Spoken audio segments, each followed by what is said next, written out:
Bonjour. Bonjour Jérôme. Wow. Bon, ça va, tout a l'air de bien marcher jusque-là. Bah ouais, j'arrive à te rejoindre, hein, donc ça va. Oui, ouais. Je vais enfin, éteindre la diffusion YouTube. Moi, ça me perturbe. Ah oui, oui, sinon il y aura un double. Oui. Ouais, c'est ça. Bonjour. Bonjour. Bonjour Claude. Attendez, j'allume. J'essaie d'allumer l'audio. Ah voilà, la vidéo. Voilà. Oh zut, j'ai oublié ma cravate. Pas très, très grave. Ben, ça va, le diplôme sera valable quand même. On est déjà en live sur YouTube, hein, si vous voulez. C'est pas grave, je n'ai peur de rien. Non, non, non, je sais, mais je préviens au cas où. Non mais tu as raison, tu fais bien. Tu fais bien. Ah, non, mais ça a l'air de... Ben, tout a l'air de bien fonctionner de ce point de vue ici en tout cas. Oui, oui, de chez moi aussi, ça a l'air d'aller, j'espère que... Ça va. J'aimerais juste pouvoir quitter le plein écran. Ah oui, voilà, ça y est. J'ai décalé un peu mon image sur le côté, normalement, pour que ça empiète pas trop sur les slides. Je ne sais pas si... Non, non, ça va. Moi, je vois tout sans problème. Ok. Ah ben voilà, Pascal qui nous rejoint.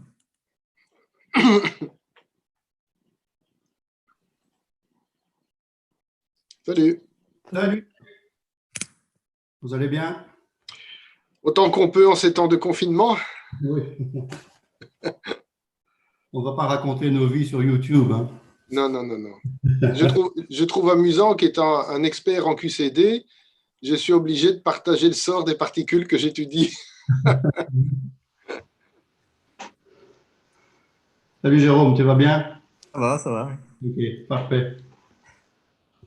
Ça va, la connexion a l'air d'être stable ici? Oui, Pas c'est de parfait. problème.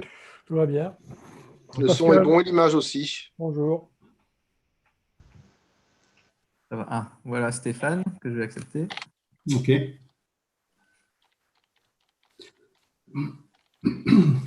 Bon, j'ai mis le Van Gogh en arrière-plan, c'est plus adapté. Hein, si vous Ah avez oui, remarqué. c'est ça. Ah C'est oui, oui, bien. je n'avais pas bien vu. À défaut hein, de le faire dans le Van Gogh, hein, dans le monde réel. Tu as raison, Patrick, ça met de l'ambiance.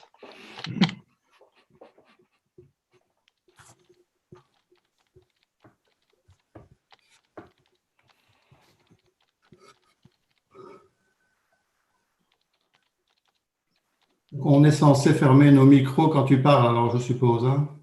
Oui, oui, idéalement. Après, je pense que... Ça, oui. Sinon, on va apparaître sur l'écran. Hein. Ouais, et en plus, sinon, il y aurait un écho sur... Oui. On fera ça quand tu seras lancé. Je ne sais pas, apparemment, Stéphane a du mal à rejoindre. Ah. J'ai une deuxième invitation. Ah, ça y est, je pense. Ouais, je pense que ça y est, oui.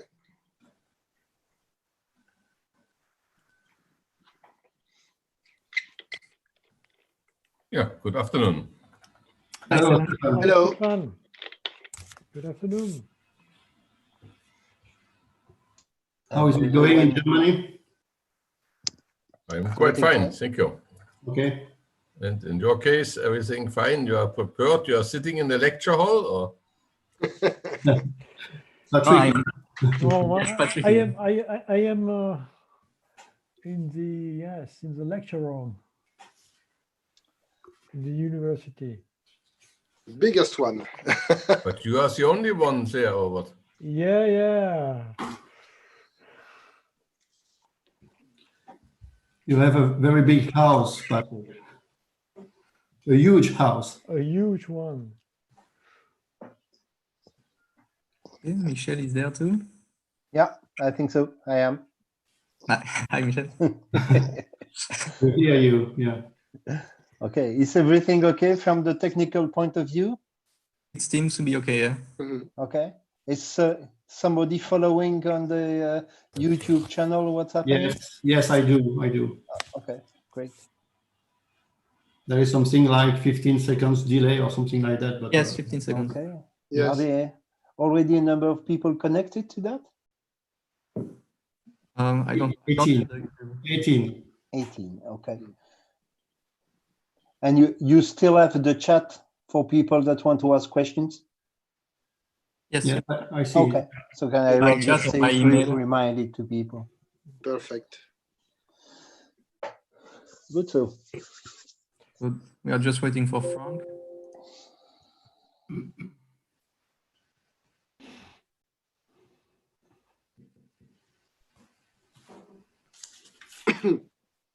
So Jérôme, no change? Still in English, still 45 minutes? Yes, something So- like that.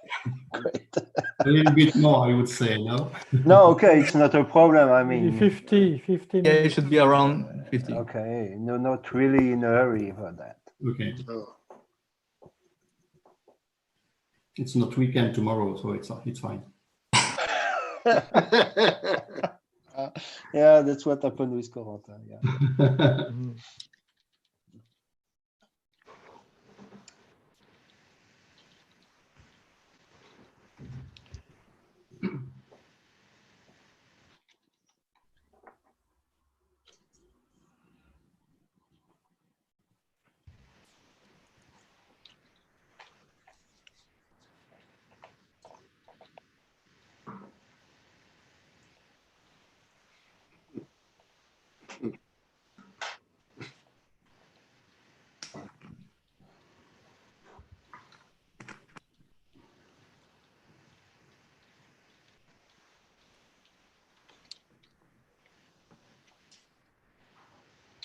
It's not usual to see you with a tie, Jérôme. That's nice.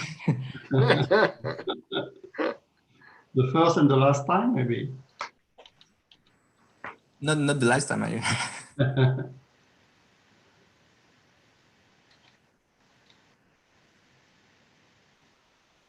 Okay.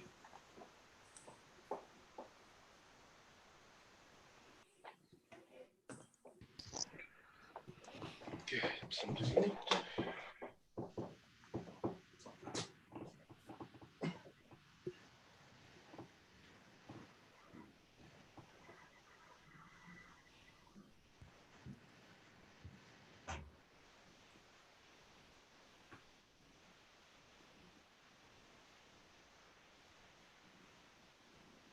Don't read the chat during your defense because I won't. some friends of you maybe Yeah, I know. Mhm. serve you. Frank is there? What is there? He joined? Okay.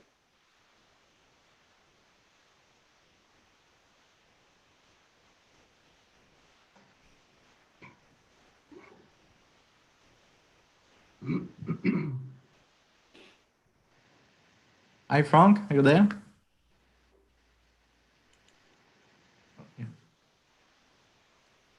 Switch on your microphone, Frank.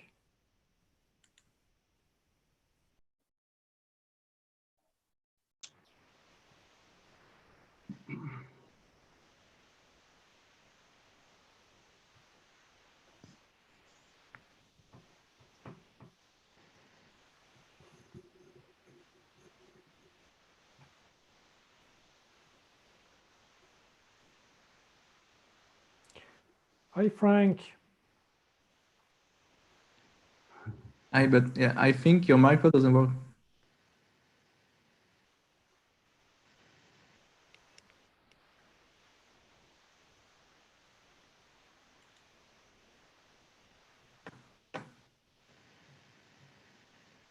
Chat.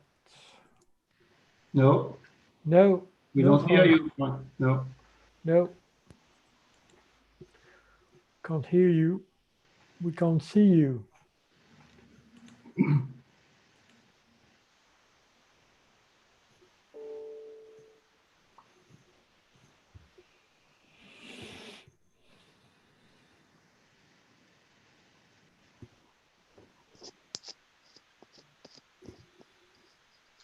Oh, sorry, Frank.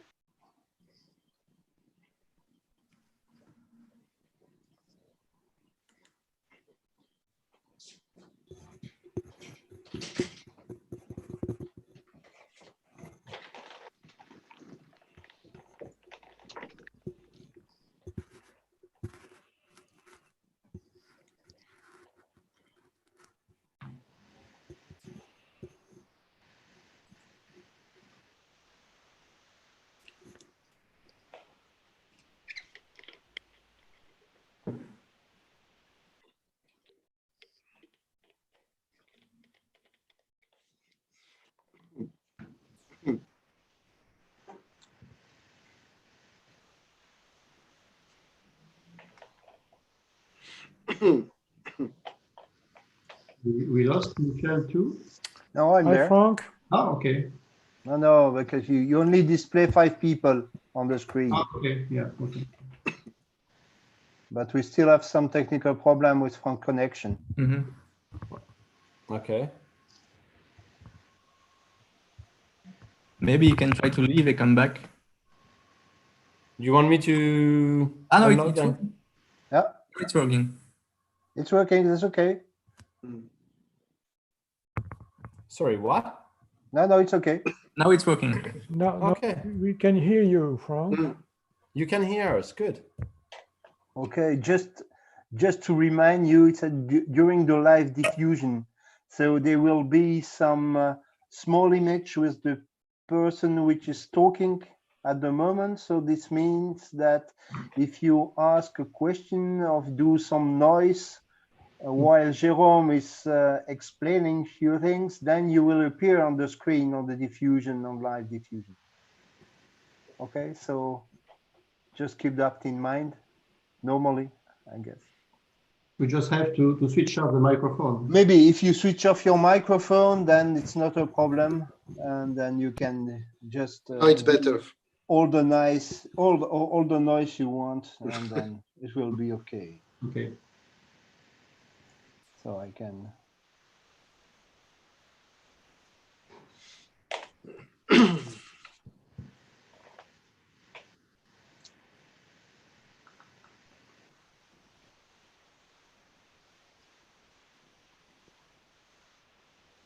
Ah, I see, Frank.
Is Frank with us? Are you there? We see you. Oh, yes, he's there, I guess. Okay. Oh, yeah. Okay. He's Hello. waving. Okay. So, shouldn't we start? Yes.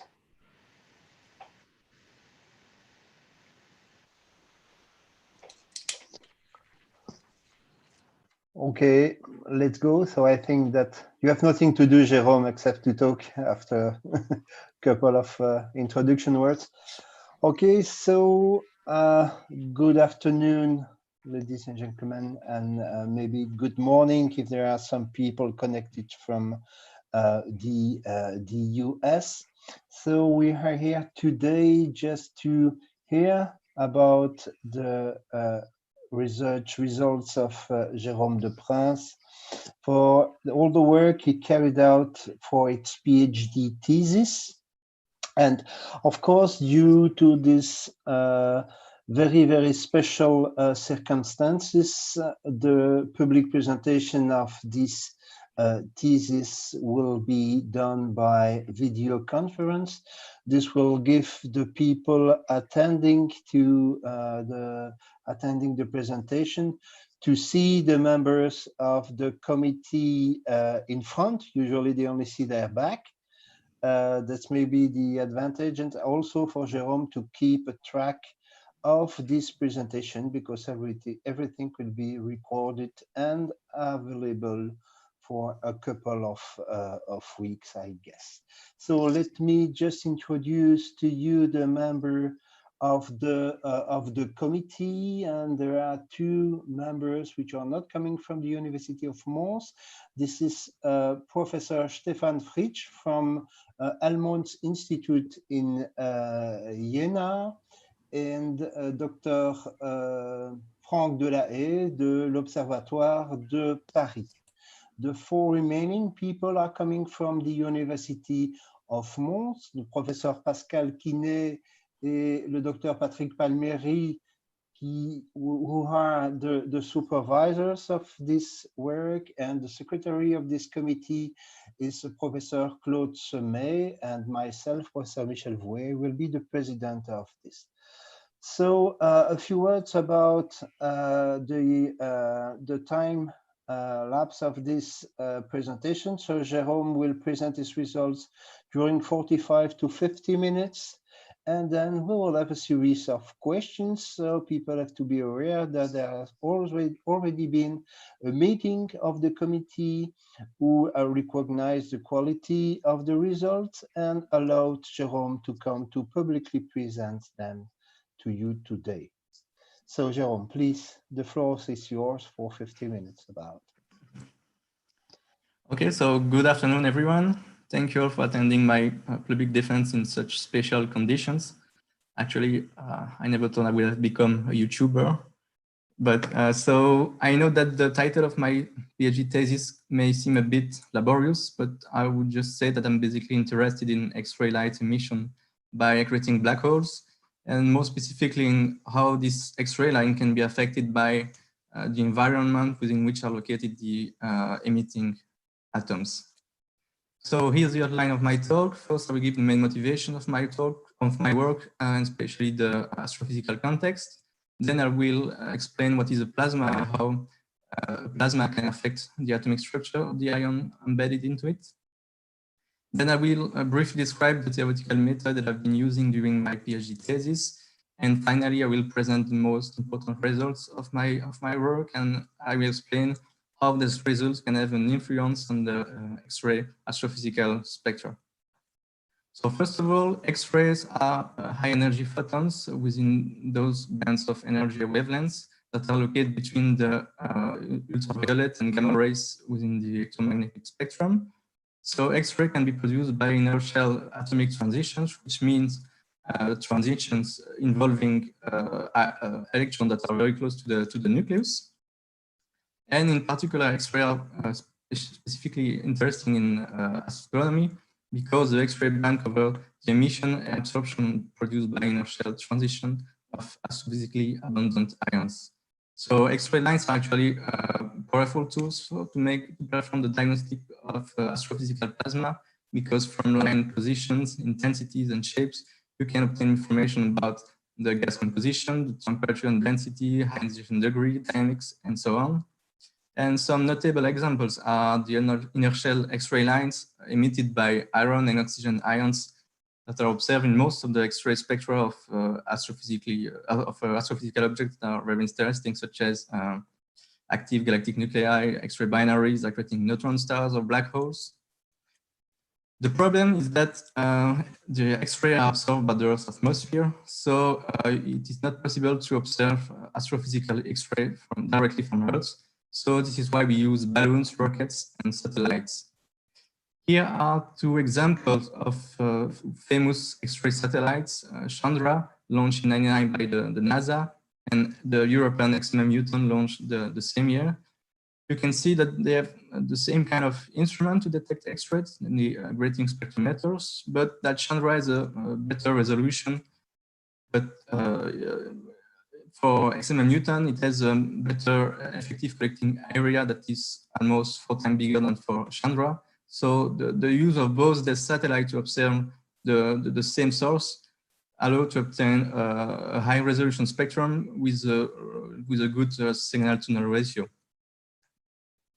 More recently, 4 years ago, the Japanese agency launched an X-ray satellite called Hitomi that was equipped by a new kind of X-ray detector that is X-ray microcalorimeters, which measure the slight increase of temperature due to the incoming X-ray photon that interact within the medium of the detector.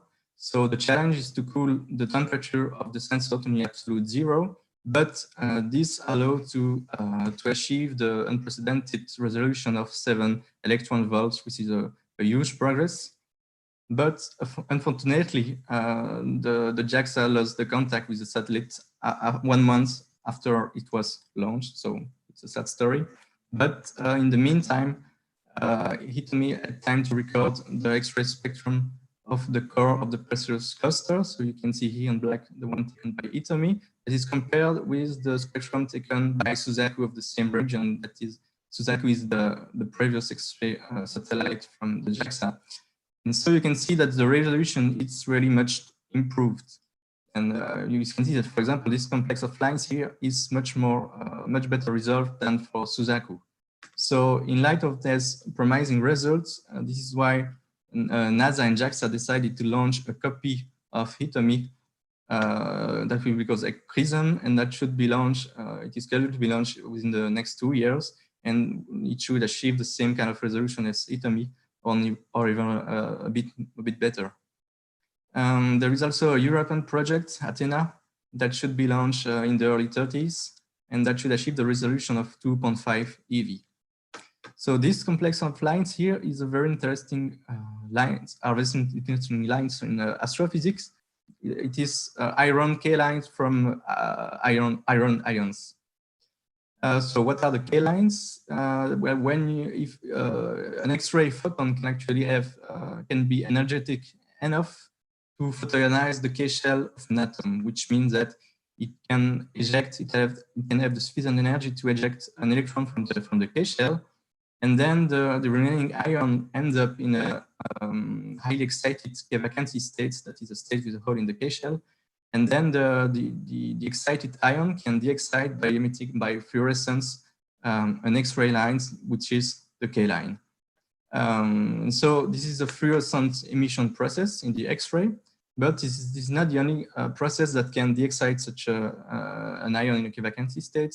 It is in competition with the Auger process, in which the excess of energy is carried by an electron that is spontaneously emitted into the continuum. So it is an auto-ionization process, but which is in competition with fluorescence K lines to de-excite an ion in such a K vacancy state. Iron K lines are, in particular, very interesting because they are clearly observed in most X-ray astrophysical spectra. So they can be used to perform the diagnostic of the astrophysical plasma from which they are emitted. And even more interesting are the iron K lines coming from accretion disks around black holes.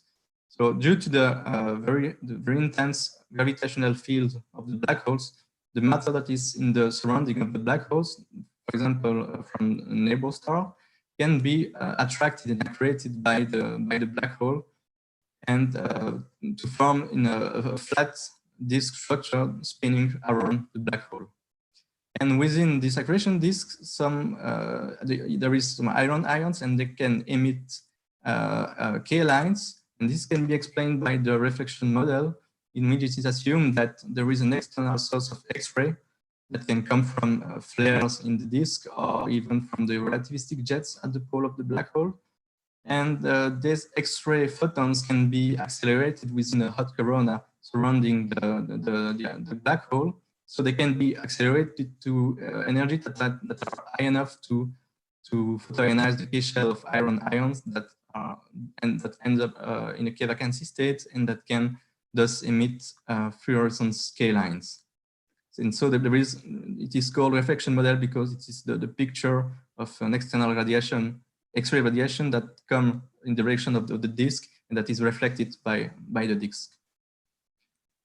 Iron K lines emitted within accretion disk are very interesting due to their very specific profile, as you can see here, because normally the iron K lines are located at the energy of 6.4 keV.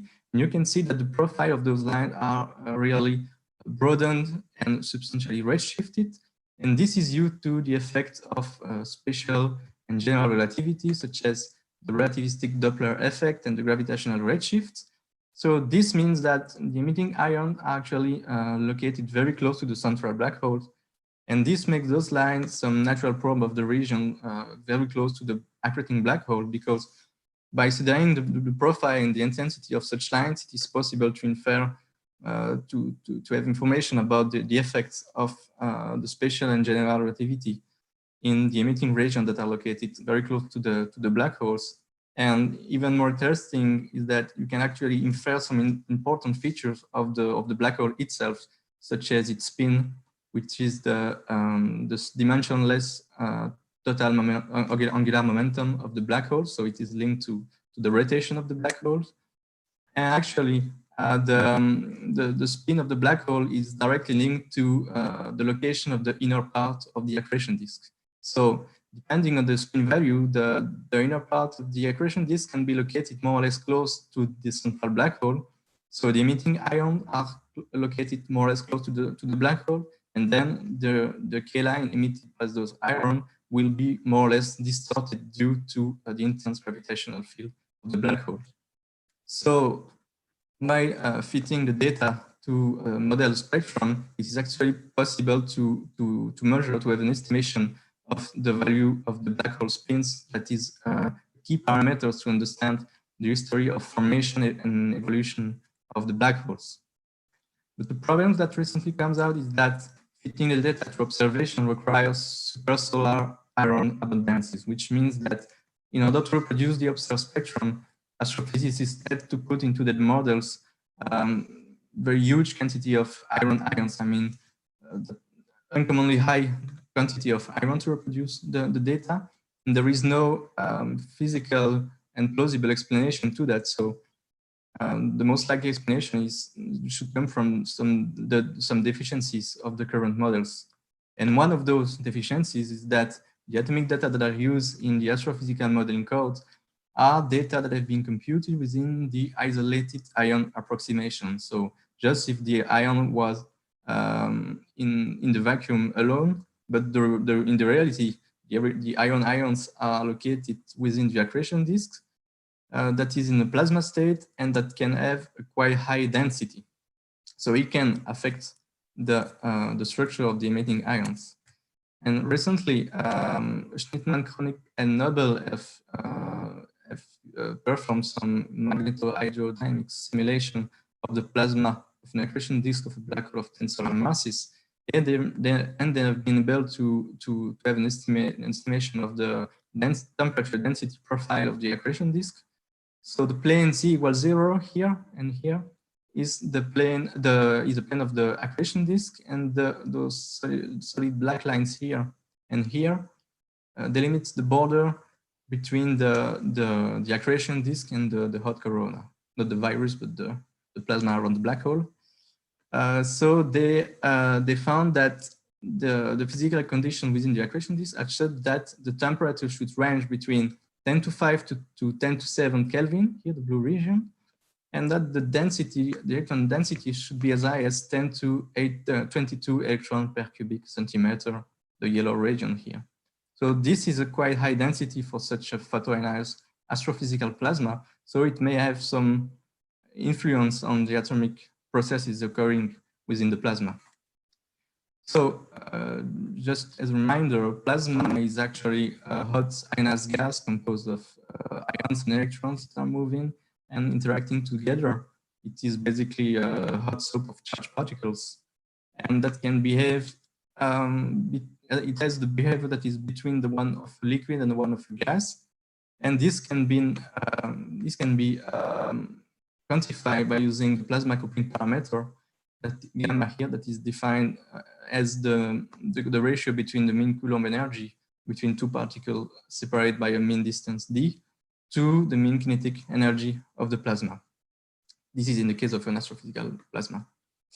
And so when the coupling parameter is lower than 1, it's a weakly coupled plasma, which means that the plasma will behave more as a gas. And when the coupling parameter is greater than 1, it is a strongly coupled plasma whose behavior will be closer to the liquid one. So now let's talk about how plasma environment can affect the atomic structure. The main effect comes from the interaction between the bond electron and the nucleus that can be screened by the plasma electrons. So it can perturb the binding between the electrons and the nucleus, and thus the electron binding energy are decreased, and this results in a shift of the energy levels of the ion. Another effect is that when two ions are very close to each other, they can perturb each other, and this leads to the truncation of high energy states and to what is called pressure ionization. And the combination of these two effects leads to so-called continuum lowering, that is that leads to the ionization potential depression, that is the reduction of the ionization limits. And so what we want to do in this work is to evaluate the magnitude of such ionization potential lowering, and to see if the plasma environment can affect the atomic process rates occurring within the plasma. So in this work, I use the Debye potential to model the plasma environment effects. So it models the screening of the Coulomb interaction under the assumption of a weakly coupled plasma, because this allows to linearize the Maxwell-Boltzmann electron distribution, and then it is possible to solve the Poisson equation for the electrostatic potential, which give this potential that is basically it is in atomic unit, and it is basically a Coulomb potential multiplied by decrease in exponential that depends only on one parameter, the Debye length, that depends only on the condition within the plasma, namely the temperature and the density. And so the Debye lengths actually represent the distance scale for which electric charge within the plasma are significantly screened, because you can see that for distance greater than the Debye length, the discrepancy between the Debye potential and the Coulomb one become significant.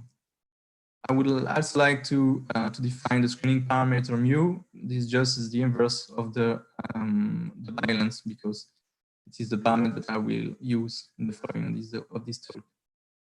So now let's enter the most technical parts of this talk, that is about the method, the theoretical method that I'll be using during my work. It is the fully relativistic multi-configuration Dirac-Fock method, the MCDF method.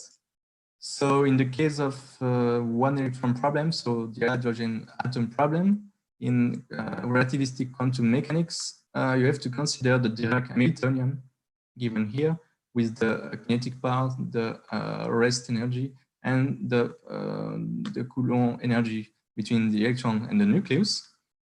So this Hamiltonian has a spherical symmetry, so it is possible to solve analytically the problem, and the eigenstates of the Hamiltonian have this form with the spherical harmonics here. It's 4 components minus, and you have here the radial parts P and Q that can be determined by solving a system of differential equations. In the case of an electron system, the Hamiltonian that we have to consider is the Dirac-Coulomb Hamiltonian. So it is the sum over all the electrons of each one electron Dirac Hamiltonian, plus the Coulomb interaction between each pair of electrons. And actually those terms break the spherical symmetry. So in order to solve the problem, you have to make approximation.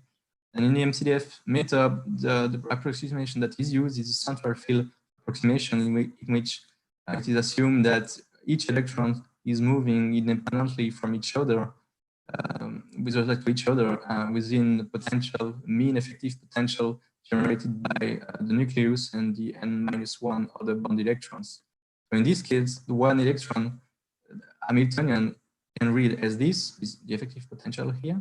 And the approximated total electron Hamiltonian is just the sum over all the electrons of each one electron Hamiltonian.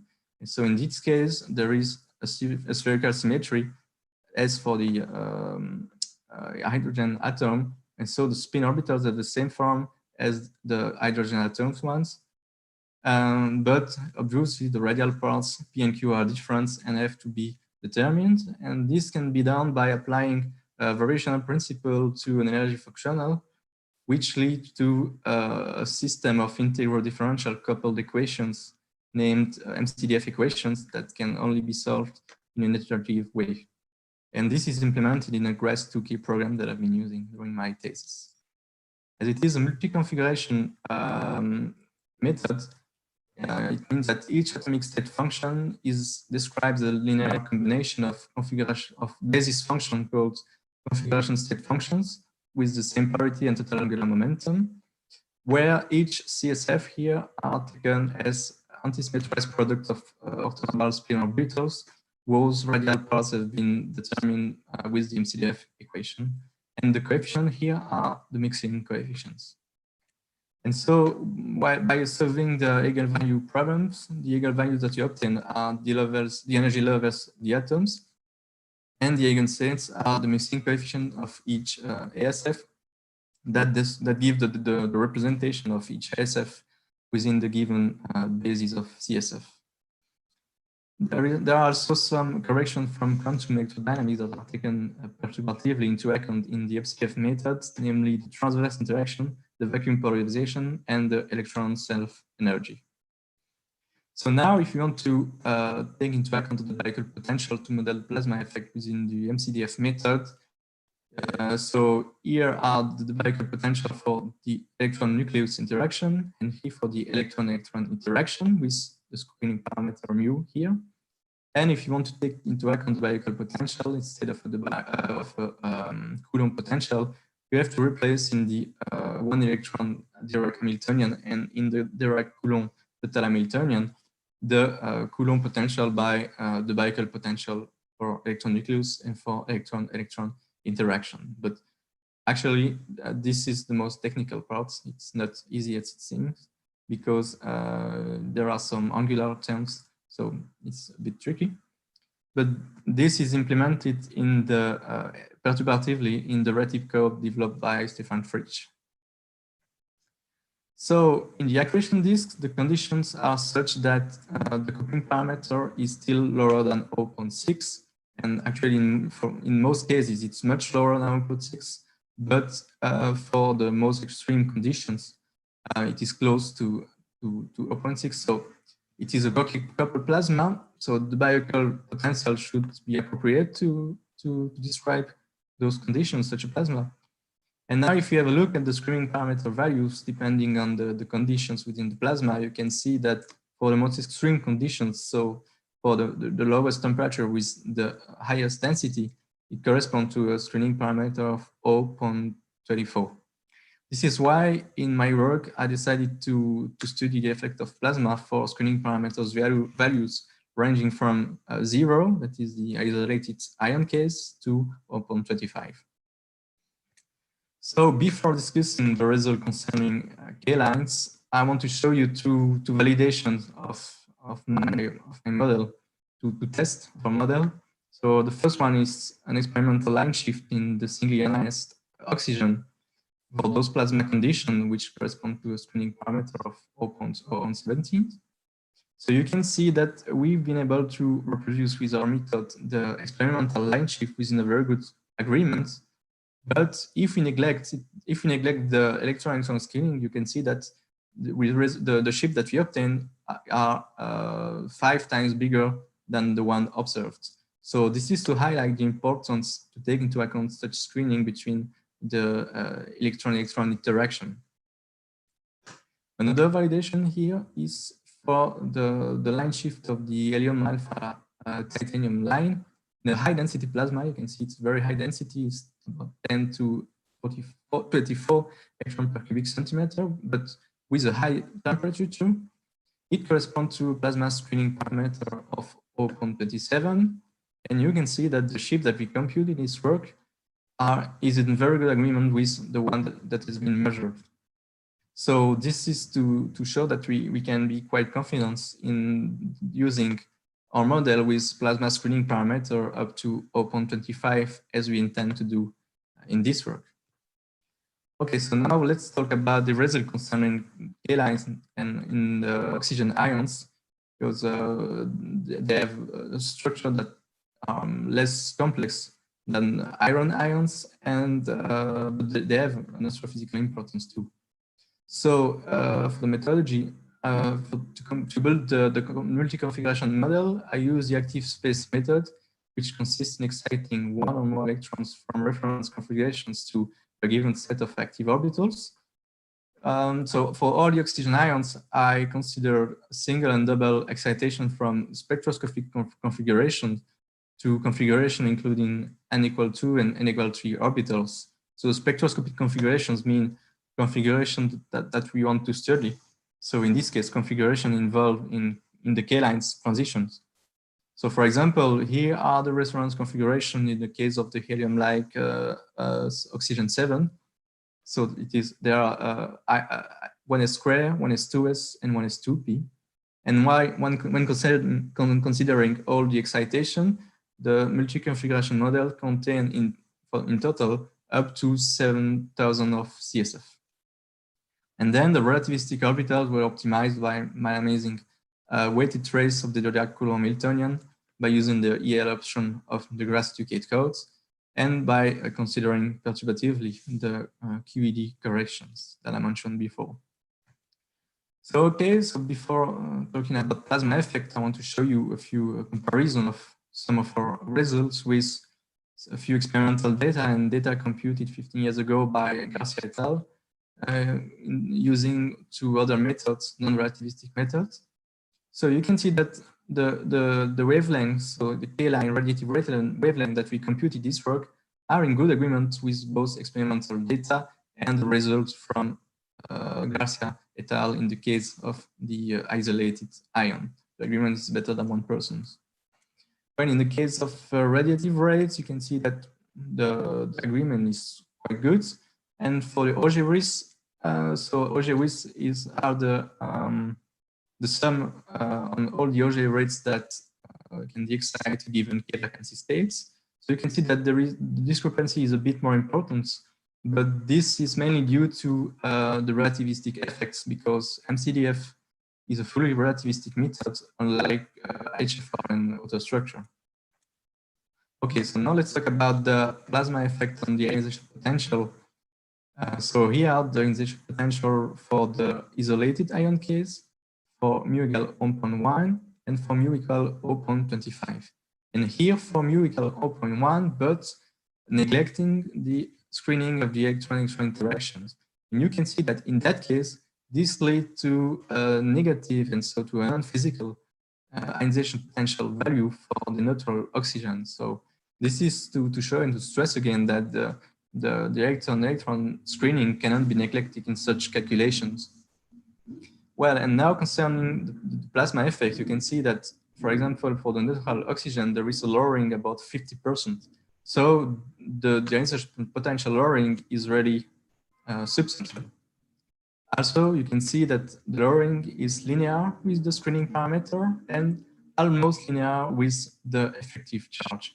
Effective charge is the difference between the nuclear charge and the charge of the other bond electrons. So almost linear because it is linear, but there is a break in the linear trends here between O6 and O7.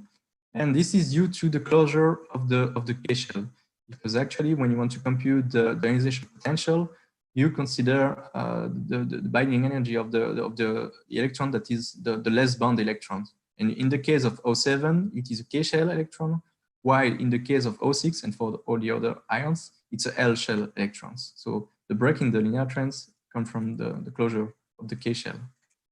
While for the plasma effect on the K thresholds, so K thresholds are the ionization limits for the K-shell, you can see that it is basically the same as for the ionization potential lowering, and it's also linear with screening parameter and linear with the effective charge.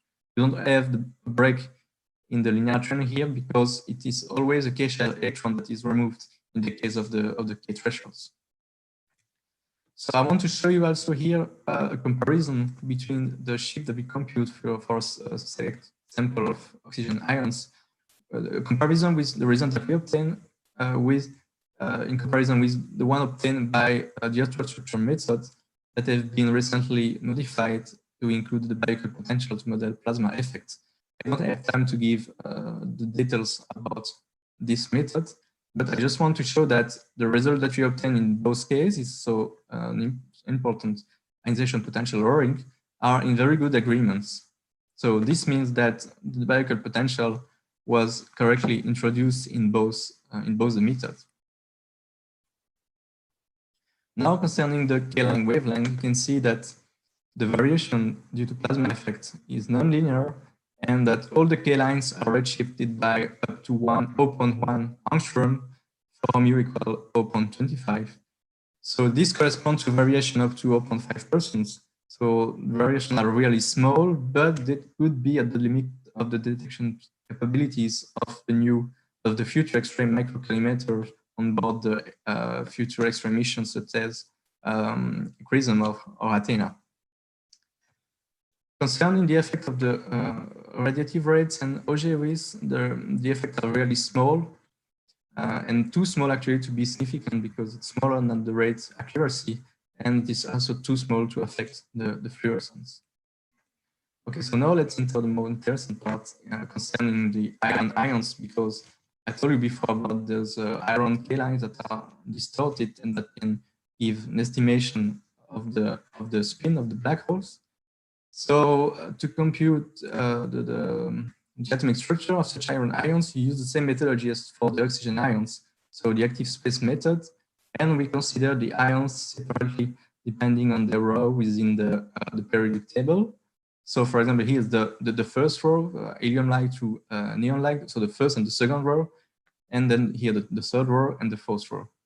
So for the first row, we consider single and double electron excitation from the spectroscopic configuration to the n=3 configuration space, which leads to a model containing up to 12,000 of CSF. And for the third and the fourth period, we consider single and double excitation from spectroscopic configuration to the n=3 plus the 4s orbitals, giving rise to model including up to 85,000 of CSF. Then the spin orbitals were optimized by minimizing a weighted trace of the dipolar Hamiltonian, considering the QED effect, such as for the oxygen ions. So here I was just to very quickly show you a few comparisons between our data and the one computed by these authors 15 to 20 years ago. In the paper, they concern K-line atomic parameters for the iron ions, and those parameters are actually the ones that are computed, that are implemented in the most standard code used by NASA to model X-ray astrophysical spectra. So, with comparison with the results from those papers, the K-line wavelength are in excellent agreement, and the radiative rate and energy rate are in good agreements within 10 to 20% in most cases. And once again, the difference can mainly be attributed to relativistic effects, and actually the most substantial discrepancy are observed for the charge states that are near the neutral ends of the isonuclear sequence, so especially the iron 2 and 3, due to the complexity to model such atomic structure, especially due to the strong mixing between the 3D and the 4s orbitals. Okay, so now here are the results concerning the plasma effect on the ionization potential. So first I want to show that there is a very good agreement between our value and the one tabulated in the National Institute of Standards and Technologies. The agreement is within 0.2% for the highly charged ions and within 1% for the other one, except near the neutral ends where the agreement is a bit less good. And what is important to notice is the substantial ionization potential lowering For example, it is about 60% in the case of the iron 2, and in absolute value up to 170 eV for the helium-like iron 25. So the ionization potential lowering is still linear with the screening parameters, such as for the oxygen ions, and you can see that it's also almost linear with the effective charge. The same break here in the trend due to the closure of the K shell, and that the K threshold lowering is virtually the same as the ionization potential lowering. Now, if we add the result for the iron from the third row, you can see that you have the same kind of broken trend here in the linearity. That is actually due to the closure of the L shell. It is the same kind of effect as for the closure of the K shell here. And for the K threshold, you can see that there is still no effect, as it is always a K shell electron that is removed. And this breaking the linear trend can be a bit more understood when looking at the absolute value of the ionization potential in a logarithmic scale here. You can see that there are two huge jumps in the ionization potential for the closed L and K shell, because such closed shell species are much more stable. But what is interesting to see is that the jumps are actually attenuated while increasing the screening parameter.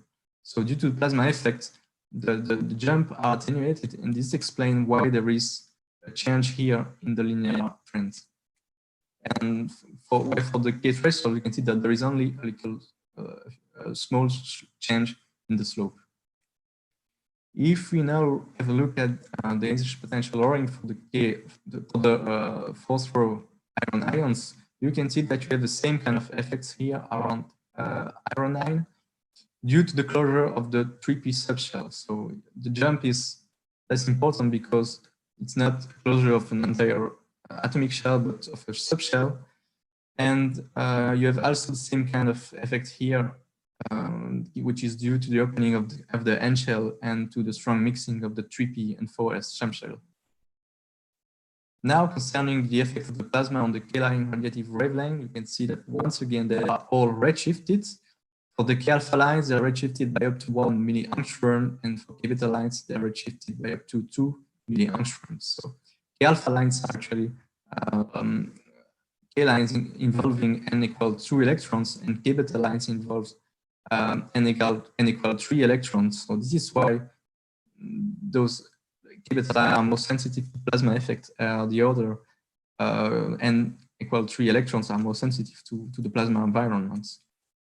Concerning the rates, you can see that radiative rates and Auger rates are reduced by a few percent to 10% only. So it's a very small change, smaller than the rate accuracy, especially is too small to modify the fluorescence yields that is defined as the branching ratio between the K-line radiative rates for the K-lines of interest to all the radiative and Auger rates that can depopulate the given initial K-vacancy states of the transition. So it gives the efficiency of the fluorescence process. And you can see that the fluorescence yields are almost not affected due to plasma effects. So clearly there is no necessity to incorporate some modification to those parameters within the astrophysical codes. So now if you remember, I told you that the K-lines produced in accretion disk and black holes, the initial K-vacancy state are thought to be produced by photonization process of the K shell.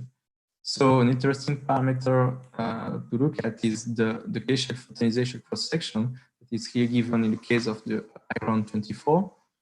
So first we can have a look at the direct part that is made by the absorption of photon with an energy that is greater than the K threshold energy. So it's the bond-free part. So basically before the K threshold, there is no photonization. And then at the energy of the K threshold, there is a huge increase within the cross sections. And we can see that with the plasma effect, so the red curve, there is an overall decrease that is very small, less than 2%, so not important. But the most important effect is due to the K threshold lowering that shifts the the total cross-section. What is also interesting to study is the resonant parts of the K-shell photonization cross-section that is made by the resonant bond absorption of photon with an energy lower than the K threshold energy, but that correspond to K lines. So why a photon have an energy smaller than the K thresholds? It can be absorbed by the atom if it corresponds to K lines, and so the ion end up in an excited K vacancy states that can auto-ionize through Auger effect. So it is a resonant two-step photonization process, which give rise to Rydberg series of K-shell transitions converging toward the K threshold energy. And so here I display the resonant part of the cross-section for the isolated ion, and just considering the two most intense Rydberg series. And now we can see that if we increase the value of the screening parameter, there are two effects: the redshift of the K lines, but there is also the shift of the K threshold energy that is more important than the shift of the lines. So some resonances actually are diluted into the continuum. So here it happens for quantum principal number value greater than 14, and here greater than 9. So there are some resonances with high value of n that are actually diluted into the continuum. Okay, so now what it is interesting to see is how those change in the data can have an effect on the X-ray spectra, and what are the data to correct in the astrophysical modeling code, such as X-star and X-silver. So X-star is actually the standard code used by NASA to model photoionized X-ray spectra from astrophysical origins, and X-silver is an extension of X-star, which modeled the reflection spectrum of accreting black holes. So the data that are needed to compute the K-lines emissivity in the X-ray spectra are the fluorescence yields, the K-line radiative wavelengths, the K-shell photonization cross-sections, the K threshold energy, and the level energy and populations that can be determined by solving the so-called collisional radiative equations that involve all the atomic rays that can populate and depopulate each level, and that is coupled to the ionization balance. So the ionization balance is it gives the relative abundance of all the charge states of a given atomic species. So basically, it gives the condition of existence in terms of temperature and density of each charge state of a given species. And obviously, to compute the ionization balance, you need to implement the ionization potential. So we saw that for the fluorescence yields, there is no significant effect. So there is no modification required. And for K-line wavelength, they are only weakly affected and redshifted, a few eV only. But such small variation could actually be detected by X-ray microcalorimeter of the future CRISONET and Athena missions. So it could be at the limit of the detection capabilities. So they are not the most urgent parameters to correct in the astrophysical code, but they could be maybe corrected in a second step. We saw that for the K-shell photonization cross-sections, the main effect comes from the K threshold lowering and to the dilution of some resonances into the continuum. And the most significant effect in this work are the lowering of the ionization potential and of the K thresholds. And the lowering of the ionization potential can actually modify the ionization balance. So here is the ionization balance for the iron ions. So you can see that it gives, if you take the density of 10 to 18 electron per cubic centimeters, depending on the temperature, you have the condition of existence of each charge state. So for example, you can see that for 600,000 Kelvin, you basically have only almost only iron 17, and after 2 million of Kelvin, only iron 24.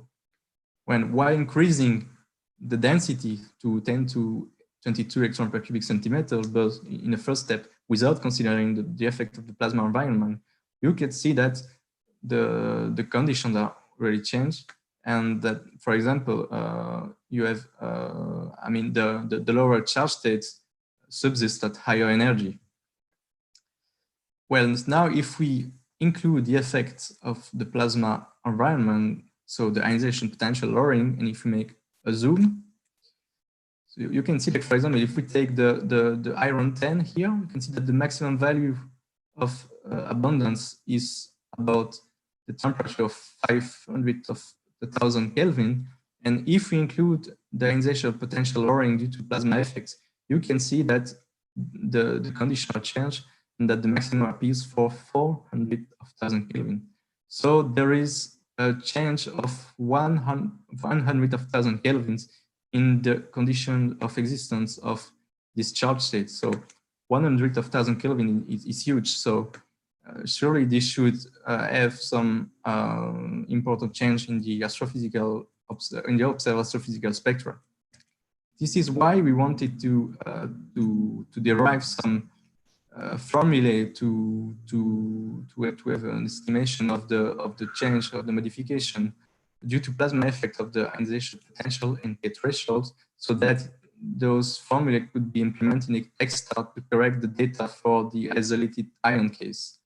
So you have the value for zero density, and then you can have inferred value for given value of a screening parameter and effective charge. So we obtain those two fitting formulae, and you can see that the result that we obtain with that fitting formulae are in very good agreement with the computed shift, the shift that we computed in this work. And the fitting formulae were obtained only by considering iron ions, but you can see that the fitting formulae fit fairly well the oxygen ions data too here and here. So this could mean that those formulae could be universal and that it could be applied for other elements than those considered in this work, at least in first approximation. Okay, so now in conclusion, I wanted to show you in this work that atomic data that are valid at high density are solely needed for accurate black hole X-ray spectroscopy, for example, to infer the spin of the black holes. And this is why I made a study about the effect of the plasma environment on the atomic parameters involved in K emission in oxygen and iron ions for typical condition within the black hole accretion disks. In order to do that, I consider the biochemical potential to model the plasma screening effect within a relativistic calculation MCDF method. The main effect that we obtain is a substantial ionization potential and K threshold lowerings, and we derived a fitting formula that could be implemented to correct the data for the isolated ion in X-star.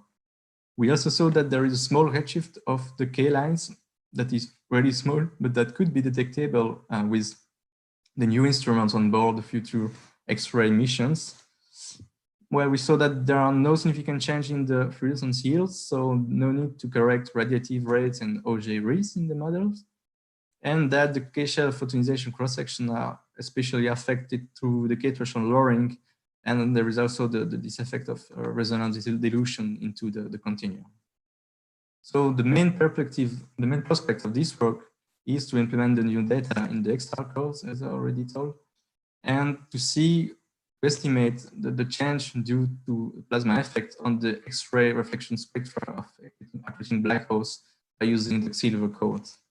Another prospect comes from a recent study of Liu et al., who highlight a new effect due to the coupling of the continuum electron with the plasma environments that should provoke a quantum decoherence due to the momentum broadening that should lead to a localization effect of the electron distribution. And by including this effect in their models, they found a substantial global enhancement of the cross sections. So we would like to try to implement this effect in our method to test these effects. And also another prospect would be to apply the same methodology for other astrophysical problems in other conditions or for other type of atomic processes.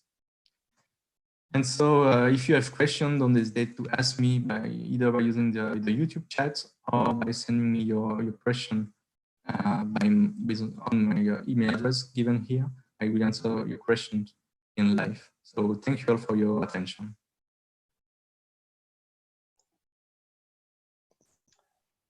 So thank you, Jérôme, for your presentation. So now time is for questions. And as we did in the private defense, I will just start to give the word to Professor Fritsch. And please, if you have questions.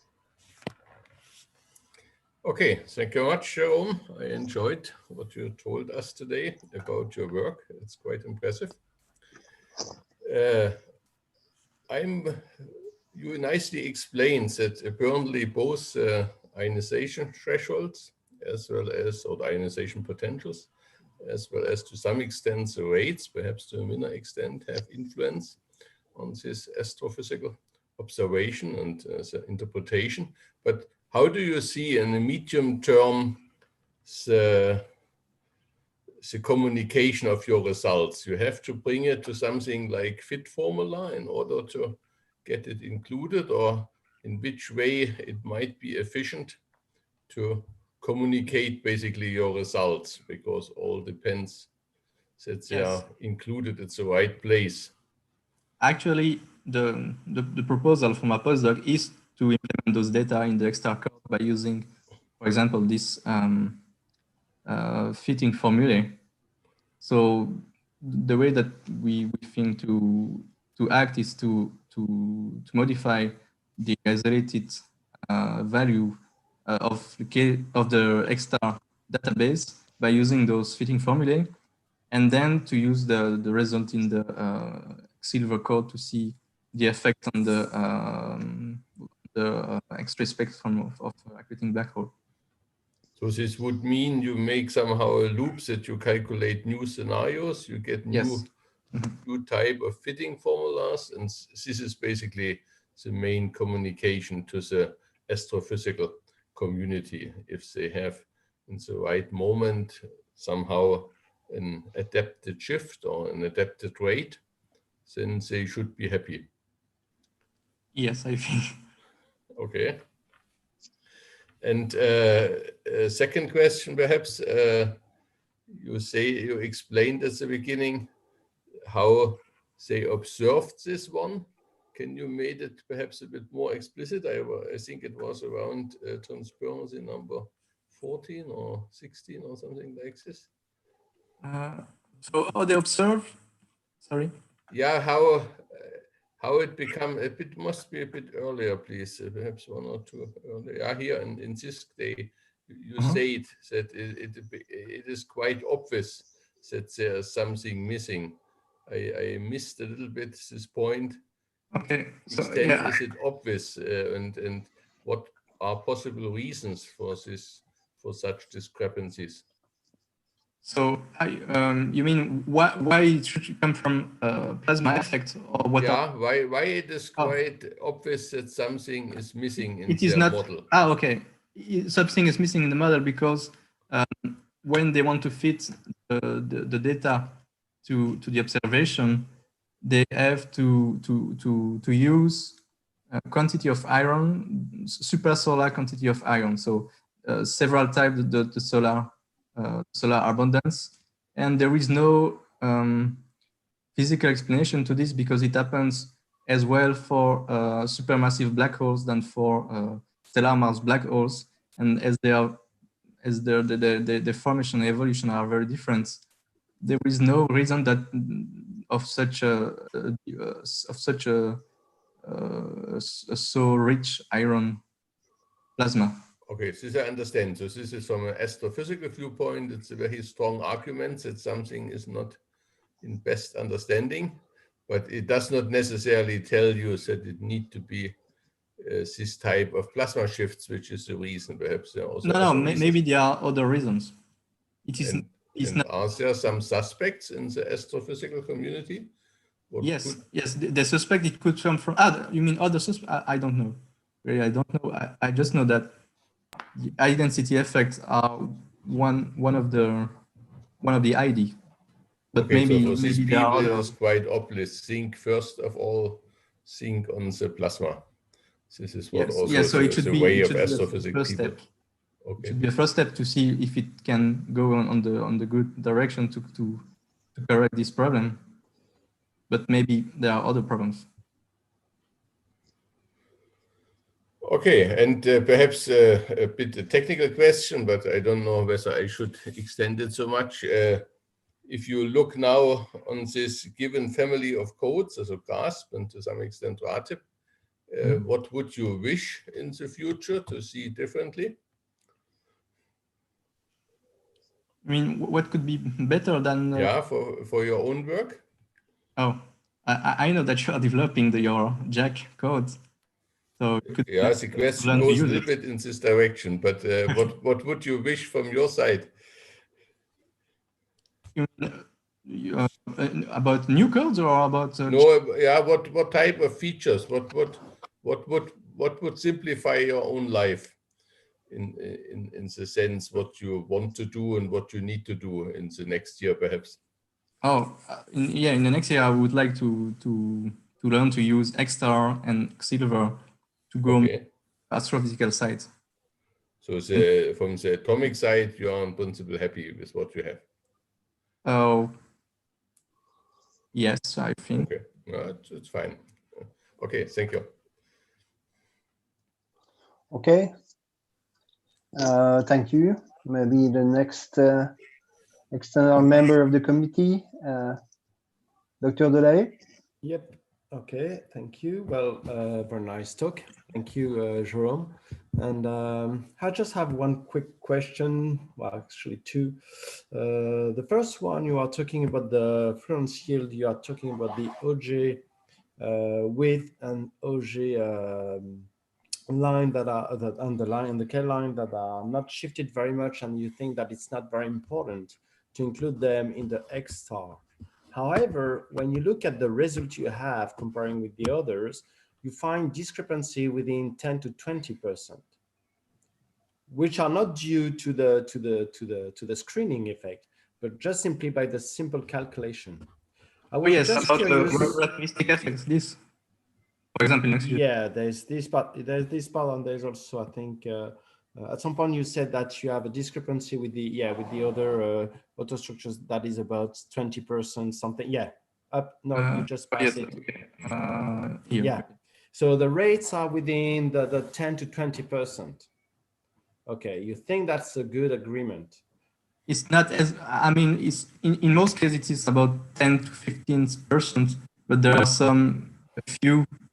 a few data that are with less good agreement. Yeah, that's fine. There should also be some cancellation effects, so maybe they are not real physical effects. Okay, but do you think those kind of uncertainties would affect definitely your spectrum in the you mean in the penalty to plasma effect? Yeah, more than the plasma effect, that's for sure. Okay. That's what I feel. Do you think that would be interesting to consider these kind of uncertainties in the X star and the X liver? Maybe, but the difference is that the data computed with HFR, I think they were semi-empirical. They were fit on the energy levels. So maybe this is why they should be also somewhat better for this reason. And it is not possible to do the same kind of thing as MCDF. This is why in my work, I don't pretend to get the best value, the best data, but just to estimate the relative effect of the plasma effects. All right. Okay. Good. And then, do you have any? Well, it might be redundant, but do you think on slide 29, when you compare with the Garcia result, do you have any reason why your OJ width is always higher than the one from Garcia? No, we do not really know about why they are always. It seems there is a global shift. Okay. But we don't really know. Maybe some cancellation effects. Okay, because they're all going the same way apparently. Yes. Right. Okay. Or maybe it's in the way it is treated in RATIP. I don't know. Okay. That would be different that for HFR LST. Yeah, I would wonder, I would also address a similar question. What happens actually if you change in a more or less arbitrary way your rates by 20%? How much would it be visible in the in the astrophysical part of the evaluation? Not a lot, because there are some rates that are modified by up to 15 to 20% due to plasma effect in very, in selected cases, and these do not affect the fluorescence yields a lot, because the variation is on the same direction for radiative and OGWs. So the net effect on the fluorescence is very weak. So one would have to distinguish between perhaps the absolute uncertainties of the data, but the effects they really have on this astrophysical part, because if you say they move in the same direction, it means that a certain quantity is not particularly sensitive to this type of variations. Yeah, the propagation of uncertainties on the atomic data onto application is crucial. Because it's one of the, in order to define whether you should do more work on your atomic data or not, or push the people who are doing the application to develop more and look better in their own model, is really two different things, and at the same time it's very crucial to know who has to do the work. Okay, thank you. Not saying that we don't have to do the work on atomic physics, that's for sure. Okay, and then that was still on this line. You are looking at the K line and the K threshold, fine. However, do you think you would, because you look at only one threshold, do you think that would be very interesting to look at the more detailed model with where you look at all the threshold, for example, for one ion, not only the K shell, you know, the lower one? And yes, but I think that all the ionization limits should be modified in more or less the same amounts. Hence, you would have. But it could be verified. But as for the K threshold with respect to the ionization potential lowering, I think it should be the same for all the ionization limits. Okay, hence you would have a strong effect on, for example, other applications like opacities more generally. Okay. Yeah. Okay, good. Thank you.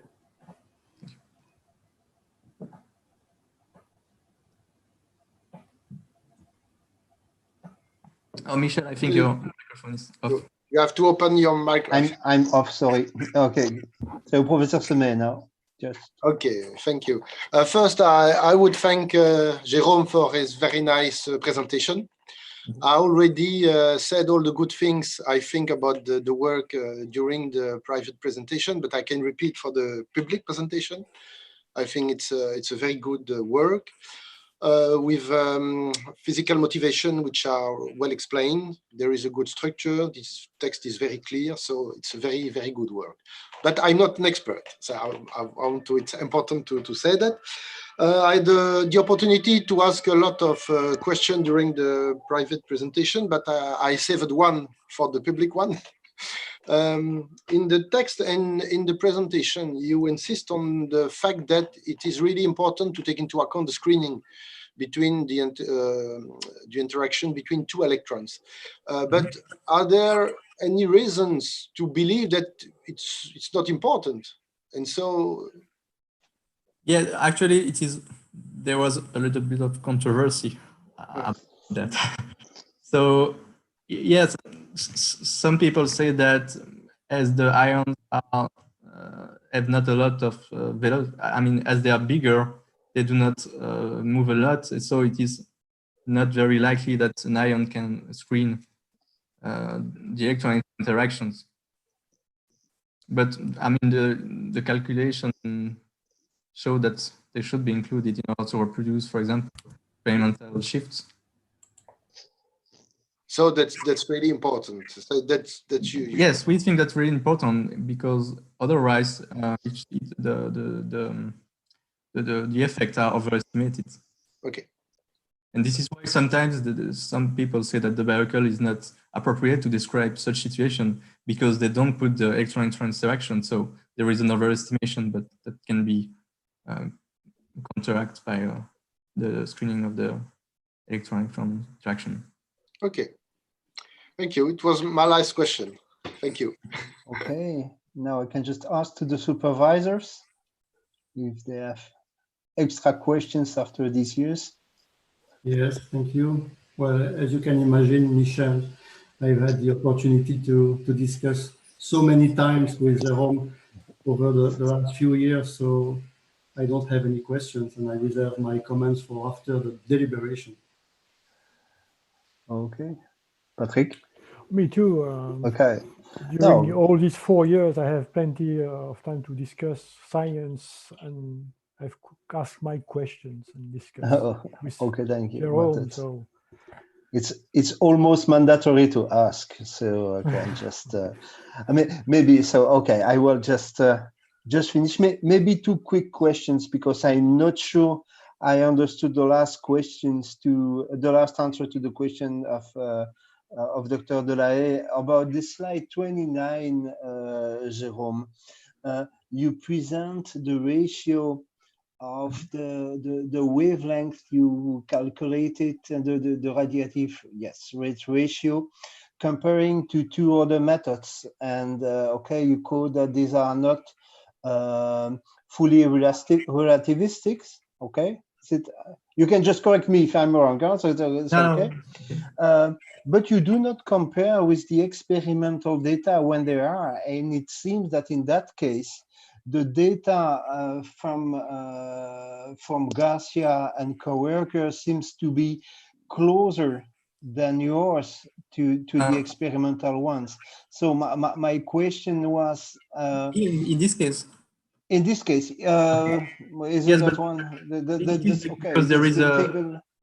Okay, let me just check more or less globally. That's what you presented. That's on page 66. That's the table for the 3 in your manuscript. And the question I had is that you of course have two programs that do different things to the same goal, but of course 2 different things. One which is fully relativistic, sorry, and the other one which are not. And also the fact that with your method, you switched off, I should say, these screening effects to calculate what appear in these tables. Is it okay? So what happens in that case? What's your opinion about what happens in that case? Why do you not retrieve, should say, results as good as the one obtained with not so powerful methods as yours? Okay. Actually, it's not that they are not powerful. I mean, HFR and autostructure are not non-relativistic. Yeah. Can perform really good. MTDF is fully relativistic. Yeah. The difference is that in the method and used by Garcia et al., there is a semi-empirical adjustment of the energy levels. So it allows to have a better structure. That is not possible in MTDF. Okay. So actually, this is why the wavelengths are so close to the experimental value, because they are fitted on the experimental values to get better structure, and then should be better rates too. Okay, thank you. And maybe one last question. So you presented a lot of high quality results in this presentation in your thesis. If you have to extract one of those results, which one would you extract? I would say the fitting formula for the ionization potential lowering in K thresholds, because it is it contains the most important effect for all the value of the screening parameters and the effective charge. Okay, thanks. So that's it for me. So now maybe who is in charge of looking to the chat and the questions? Maybe the audience could ask. Is it you, Jérôme, or Pascal? Yes, maybe I can do that, but I don't have the YouTube. I don't know. I think so. You should maybe have a look to what happens to the chat and just. Okay.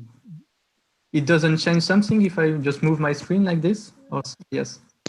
No, I don't see. There is no change on the projection. So maybe. So I will just look at what happens on YouTube to see, because it's a part of the publicity of the defense to ask to the audience if there are questions. You can just pass through the chat and just maybe extract some of those questions, and if there are. I don't see any questions. Okay. So just for the time, just forget about the kidding comments, and then There's no question. There is no question. Okay. Okay. So maybe on your email, Jérôme. Maybe on your email. Yeah. It doesn't seem. Okay. Good. So far so good. So I can just we have to leave you for a while and then to come back in a few minutes, and I guess we will not completely disappear if we decide to leave the room for a couple of minutes now. Is it okay? So I will have to admit you again to the Zoom, I think. I don't know if you have to unmute us. I don't know how you program this, but it's okay. I don't know, I guess. No, if you want to leave us out, then it should be a part of your problem. Okay. Maybe we can just cut the mic and the video and then open again. Yes, maybe, I don't know. Okay. I will send an SMS to you, Jérôme, just after the presentation. Okay. It's okay. I think we have a second link just to go.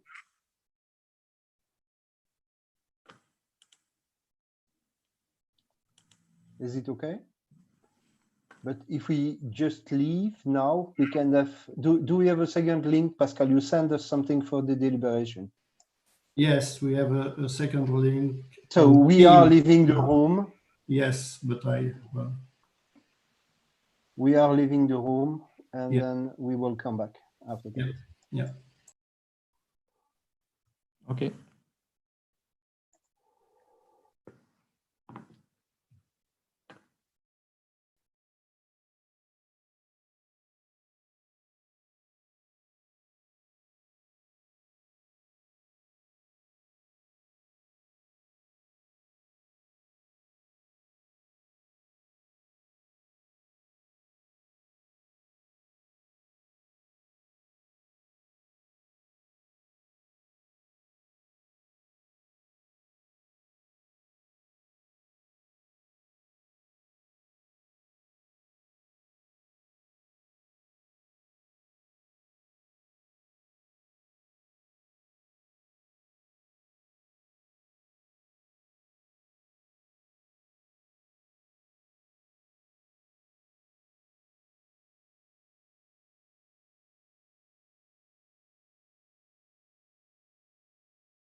Okay.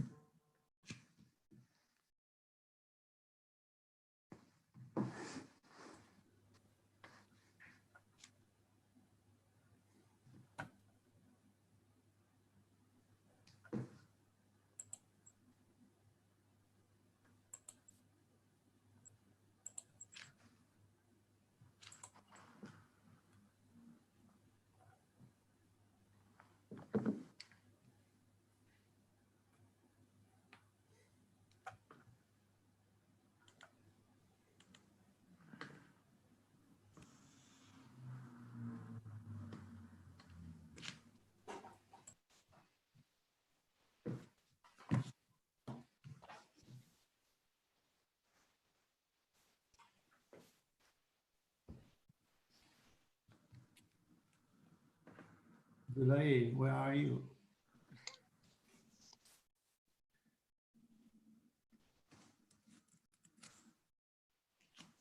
Well, he's online. Not visible, but online. We would like to see you, Frank. Yeah, I'll try to turn my camera on, but doesn't want to do it.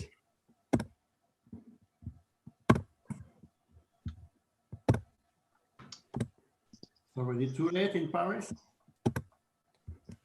You don't see me? I don't understand. I'm here. Do you hear me? Yeah.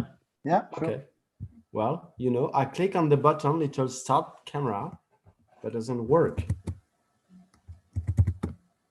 Maybe you can leave and come back again. Okay. So I leave. Leave.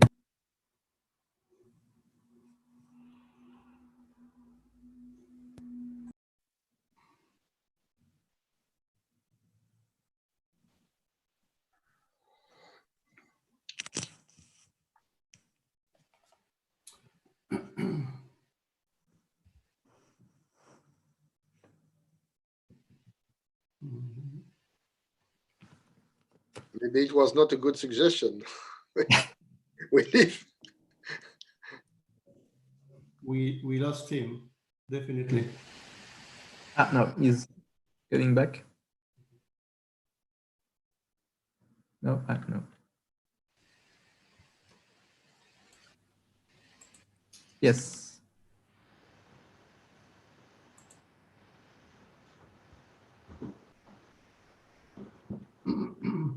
Fingers crossed. Yes, he's online again, but without the image. No.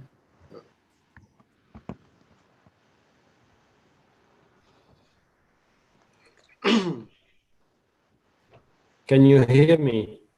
Yes. Yeah. Okay. Can you see me? No. No. No.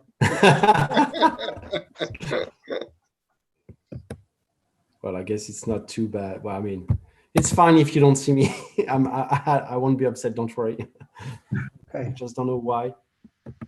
He asked me, okay, well, he asked me to join with the video. I said yes, but apparently it didn't work. I look at the video setting.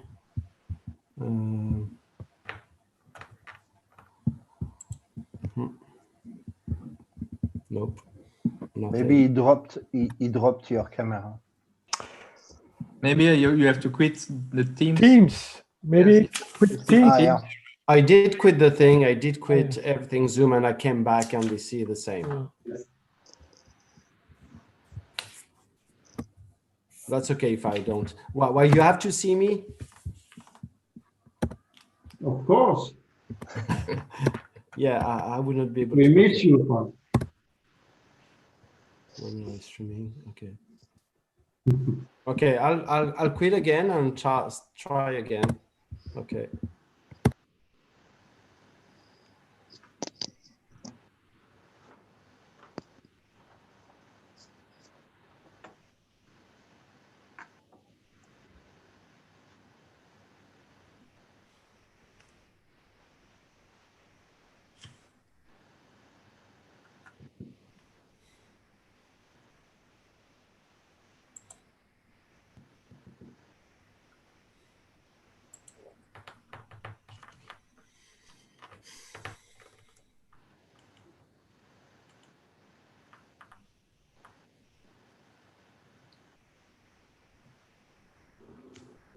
Okay.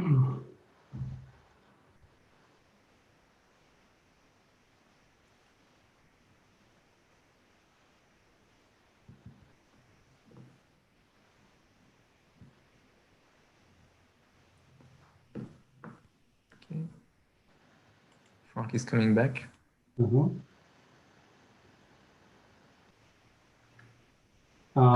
Video. So nice to see you again, Frank. Okay, pretty good. So, Jérôme, we have good news for you.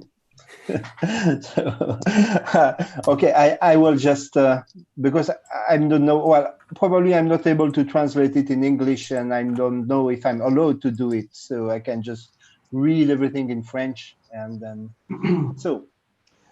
vu le décret du 7 novembre 2013 définissant le paysage de l'enseignement supérieur et l'organisation académique des études, nous, présidents, secrétaires et membres du jury chargé de conférer le grade académique concerné, déclarons que Jérôme Deprince a obtenu en l'année académique 2019-2020 le grade de docteur en sciences. Voilà, félicitations. We can just go for virtual applause. And then just to congratulate you, Jérôme, for all the work you've been doing. And I can just pass the word to Pascal for a couple of minutes. Yes, thank you very much, Michel. So first, I will say a few words in English for non-French speaking people, and then I will continue in French. Je vais d'abord dire quelques mots en anglais pour les non-francophones, et avant de m'exprimer en français. Of course, I would like to start by saying congratulations to you, Jérôme, for your excellent PhD, for your intelligence, for your perfectionism, for your unfailing motivation, for your scientific spirit.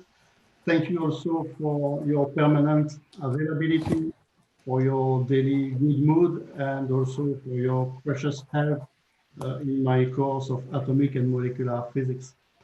I'm sure your co-supervisor, Patrick, and all members of the jury will agree with me in recognizing the quality of your work, quantity of the new results you have been able to obtain, and the high level of your manuscript. I would like to take this opportunity to thank the members of the jury, in particular to foreign colleagues, Stefan from Germany, Jena, and Frank from Paris. Of course, I would like to thank also the chairman of the jury, Michel, and the secretary, Claude. Each of you was very helpful in the preparation and the success of both the private and the public defenses, and very careful in the evaluation of Jérôme's thesis under rather complicated, frustrating, and I would say unusual remote conditions. So thank you for that. Just a few last words in English to say hello to our collaborators who are currently following the public defense live today on YouTube or will be watching in replay. In particular, I'm thinking of our American colleagues from Western Michigan University, from NASA Goddard Space Flight Center and Caltech, and also our African colleagues from Ouagadougou, Brazzaville, and Tunis, who should be watching this video at some point. Many of you have shared Jérôme's office during your visits to our laboratory at Mons University. So now, sorry for the non-French speaking people, but I'm now going to continue in French. Je vais maintenant dire quelques mots en français et m'adresser directement à toi, Jérôme. Je vais d'abord te reféliciter et te remercier en français pour l'excellent travail que tu as fourni durant ta thèse, pour ton intelligence, ton perfectionnisme, ta disponibilité permanente, ta bonne humeur quotidienne et ton aide pour mon cours de physique atomique et moléculaire durant ces 4 dernières années. Alors, si je voulais être formel et sérieux, je parlerai ici de ta productivité scientifique déjà importante, avec une dizaine d'articles publiés, une bonne vingtaine de contributions orales et sous forme de posters lors de conférences nationales et internationales, les 2 prix que tu as obtenus pour la meilleure présentation poster, tes séjours de recherche en Allemagne et dans le Michigan.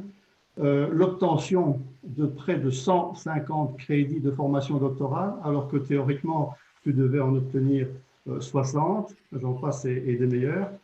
Mais bon, oublions toutes ces formalités académiques et passons à des choses peut-être un petit peu moins solennelles.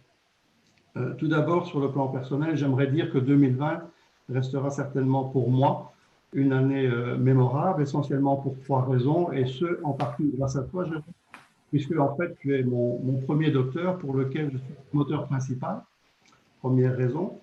La deuxième raison, évidemment, c'est qu'il y a cette histoire de virus qui marquera incontestablement cette année 2020. Et la troisième raison, comme tu sais, je deviendrai papy pour la première fois cette année, dans quelques mois. Alors, si je devais établir un classement de l'année 2020 avec ces 3 événements personnels, je te rassure tout de suite, tu ne serais pas sur la 3e marche du podium.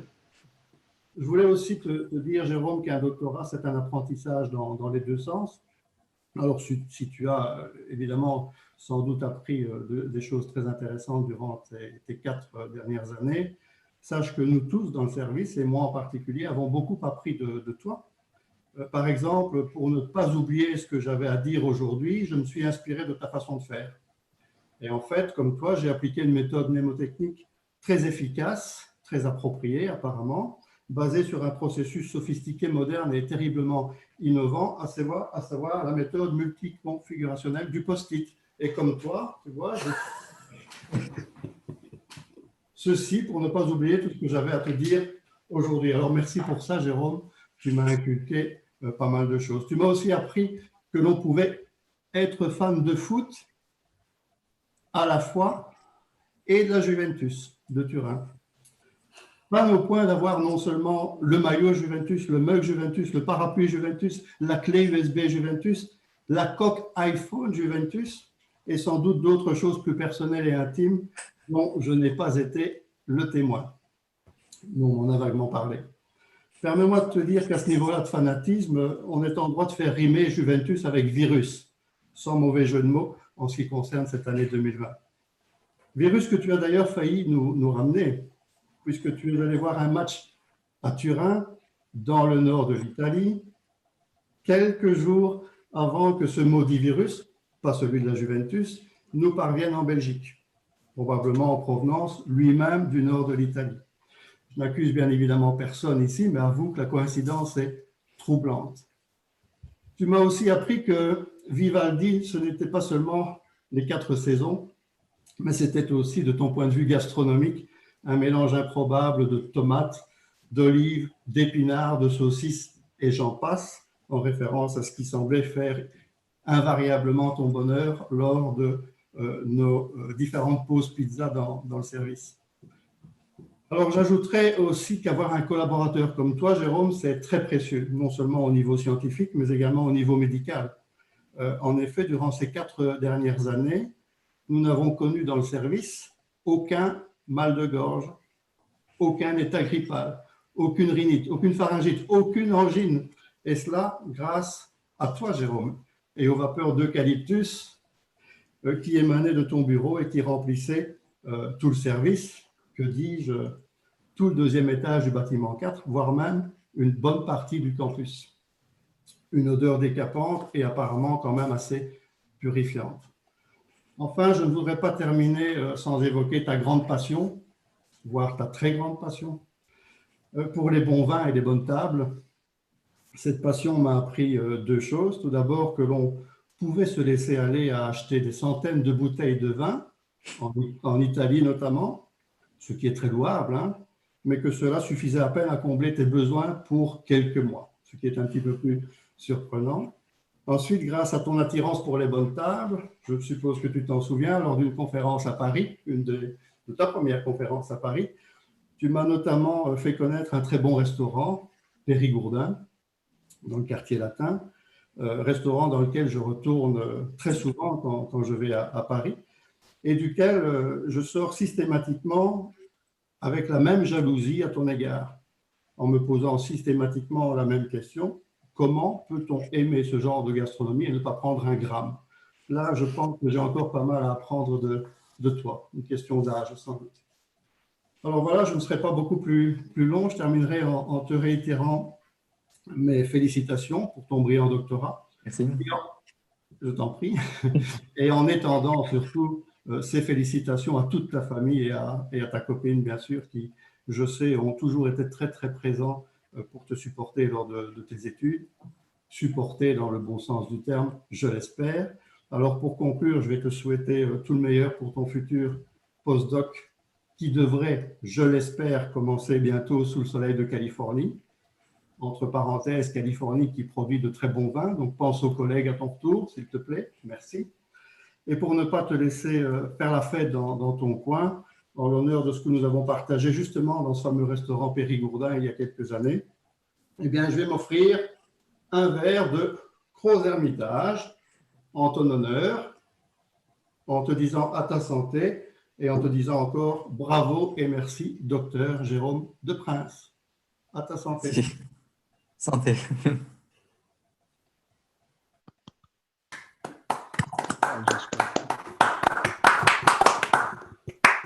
Merci beaucoup. Je t'en prie. Merci à toi.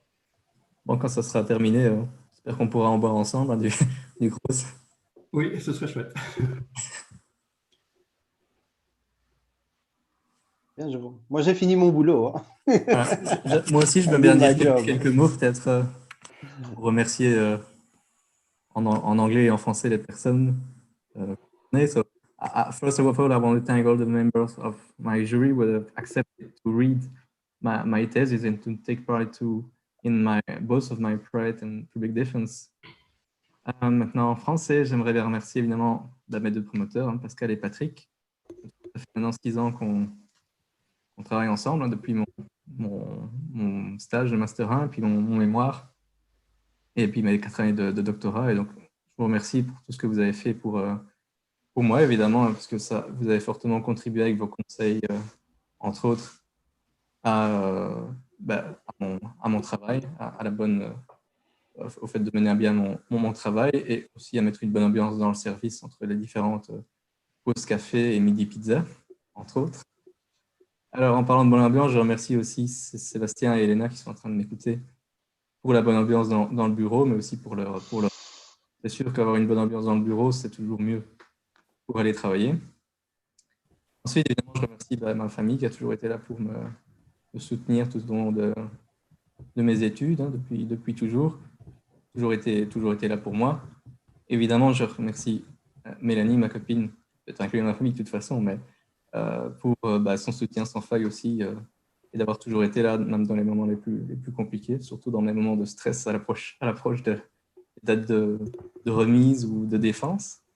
Alors, je remercie aussi évidemment tous mes amis de l'UNIF, hein, donc autant pour les à passer ensemble à jouer au 421 et à critiquer la bouffe de l'UNIF, autant pour les soirées ou autres après avoir travaillé, à boire un verre ou deux, ou enfin, peu importe. Donc, notamment à Lucas, à Ludo, à Antoine, à Marie, à Éléonore, à Marion, à David. Antoine, j'ai dit, je crois, Ludo. Enfin, bon, désolé si j'en oublie quelques-uns.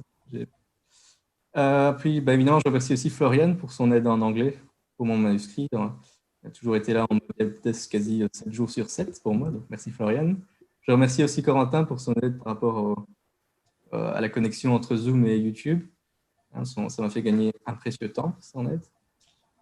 Now, in English, I would like to thank all the guys from our collaboration, from our American collaboration, so especially Claudio, Manuel, Tim, and Javier, because you have all contributed to my work, to long, fruitful discussions, and also during our meeting while I was in Canada, for example.